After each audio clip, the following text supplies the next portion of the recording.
everybody. Welcome back to my channel. I know it's been a really long time since I've posted anything. I haven't really known what to talk about. But now I'm getting a lot of clients that ask me, what's the difference between a prebiotic? Do I need prebiotics? What's a probiotic? And now postbiotics are coming up too. So let's dive into all the differences between a pro, a pre, a ghost, a post. Where should be wrapper?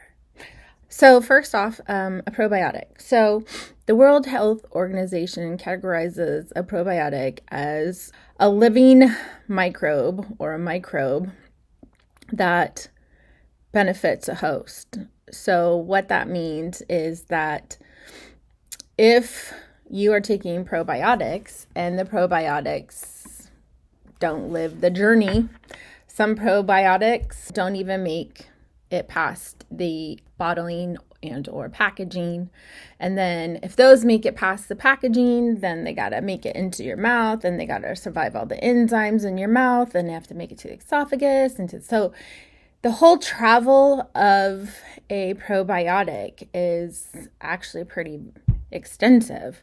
So the probiotic, the microbe, has to make it past all of the bottling, through your mouth, through your digestive tract, and into the small intestines. So if it doesn't make it, then it's not going to be able to benefit the host. And then you have to run the testing to make sure that's benefiting the host. So the host meaning us or an animal, whoever you're giving the probiotic to. Say, for instance, you take a probiotic and it says 1 million or 1 billion CFUs of Akkermansia. So that Akkermansia 1417, whatever you want to call it, it makes it all the way through the tract. Okay, at 1 billion, it's going to benefit the host. But then somebody says, oh, I'm going to use that same one, but I don't have enough money to put 1 billion of those CFUs into my product. But I'm going to use your reports, and I'm going to use that Akkermansia 1417, but I'm going to cut it down by half. So I'm only going to use 500 million CFUs in my product. Well, it may be surviving, but it's because it's only half of what the suggested use is or the tested use of it to prove that it benefits the host. It's really not going to do much because it needs to be that many to benefit the host. The probiotic is basically the microbe. It is the thing that's it's the seeds that are in your garden, if you want to consider your digestive tract a garden. So you have these little creatures that live in your garden, and those are the microbes. And those are what keep your garden / your health and or gut lining healthy. So that's probiotics. So here we are now at prebiotics. Why prebiotics? Why do we need prebiotics? So prebiotics feed our probiotics. So the prebiotics are like little foods. They're your inulin, oligosaccharides. They're smaller in weight, but much more complex. So the more complex the structure is, the harder it is for us to digest. Complex carbs and prebiotics go past the small intestine undigested into the huge array of microbes in the large intestines. Then they get digested, hopefully, by the right enzymes, and they break them down, and then they get metabolized. There's a diet called the low FOD diet, because of fermented oligosaccharides, disaccharides. Sometimes people that consume a lot of these prebiotics tend to experience like bloating or gas. Might be because they don't have the right enzymes in their belly to break down this kind of prebiotic. Prebiotics, don't get those confused too much with fiber, because we need both. They're a little bit different in that prebiotics they're smaller, they're more complex, and they're found in very specific food types. Fibers are from roughages like spinach or broccoli or cruciferous stuff, and they're not as complex as the prebiotics. So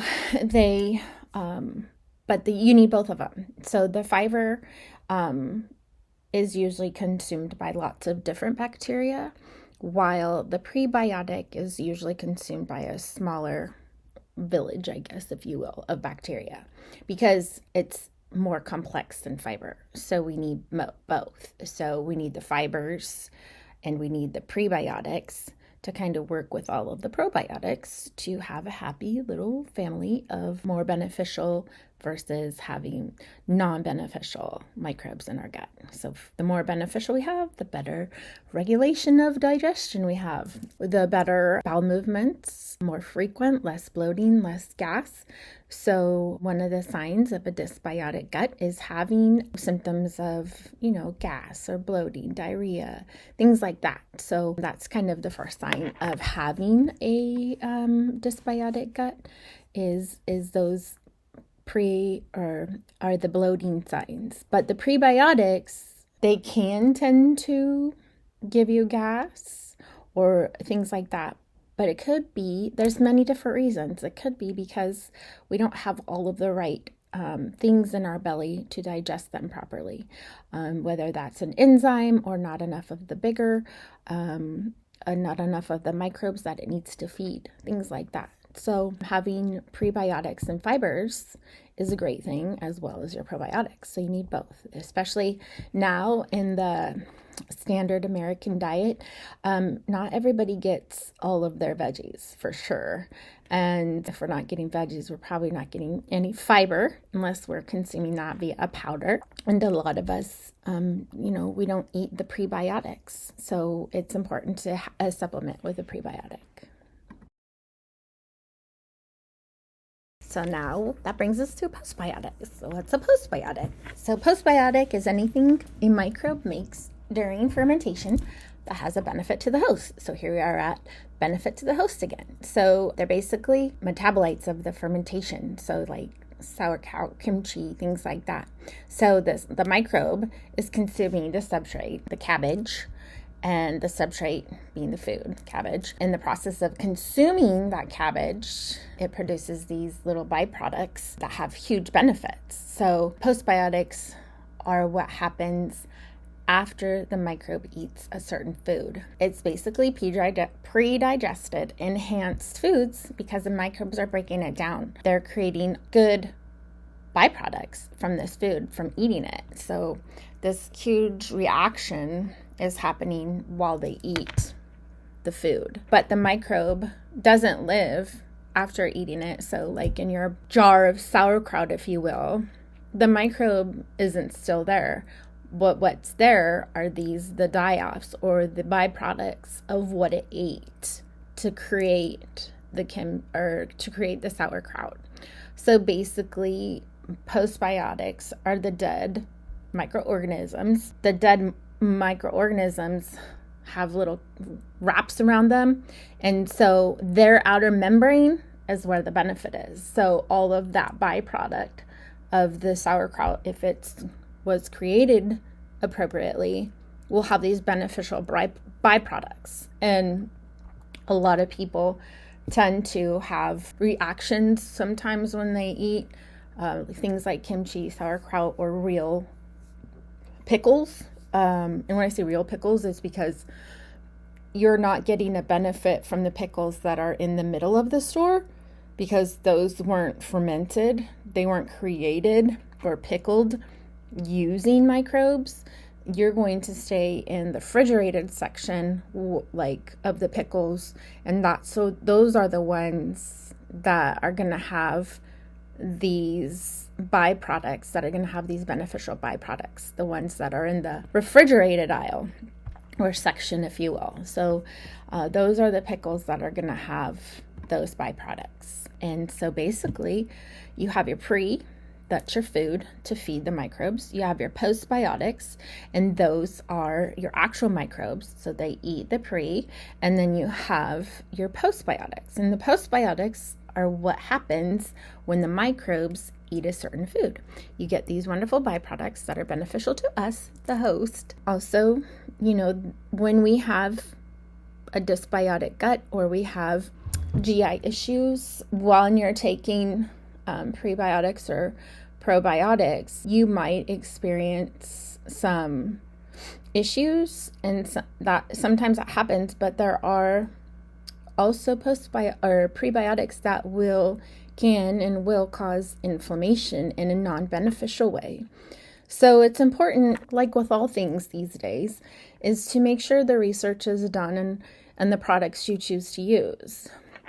Because if you have a probiotic that you saw on the internet and it has like a bazillion different forms of microbes in it, so it has like a whole bunch of different ones, and you're like, wow, this has got to be great because it's touching all the bases. Well, the thing is like not all of those species are going to survive. So you're not going to get the benefits of every single one of those species that are listed on that probiotic. So in conclusion, I know it's difficult, but yes, it's important that you check to make sure that they have test results or tests to go along with your prebiotic to make sure that you're receiving all of the benefits. Because I know prebiotics, even postbiotics, are not super inexpensive. You want to make sure you're getting your bang for your buck.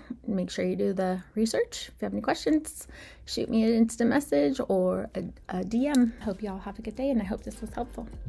Comment below if you have any other questions, or share it with a friend that's talking about pre or postbiotics.